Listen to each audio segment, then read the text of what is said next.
il est vrai que le nombre de décès en plongée reste excessivement faible par rapport à d'autres activités. Un accident pour 10 000 plongées, peu de décès, mais une réalité insupportable pour tous les experts de la plongée sous-marine. Un amphithéâtre plein à craquer hier soir pour cette 4e soirée d'information. Objectif, comprendre les accidents et mieux alerter les secours. Depuis une dizaine d'années, même si le nombre de pratiquants a évolué, on a tendance à avoir des gens un peu plus vieillissants, un peu moins sportifs, on reste quand même sur un nombre stable d'accidents de plongée.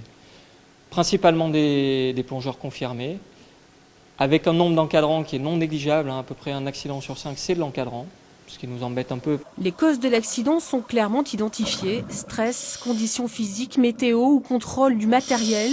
C'est souvent un incident bête à l'origine qui mène à l'accident cardiaque ou à la noyade. François Scorsonel est un plongeur chevronné. À son actif, 5000 plongées et 0 accident.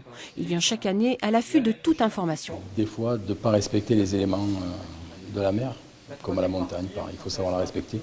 Des fois, il faut savoir dire non et pas y aller. C'est tout simple finalement pour éviter un accident? Je pense que oui. Il y a un vieux monsieur qui disait, qui faisait partie des 3 mousquetaires, qui disait qu'il n'y avait pas de bons plongeurs, il n'y avait que de vieux plongeurs.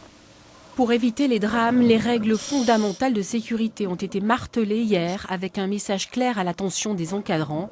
Au moindre incident, interrompre la plongée et remonter l'ensemble de la palanquée.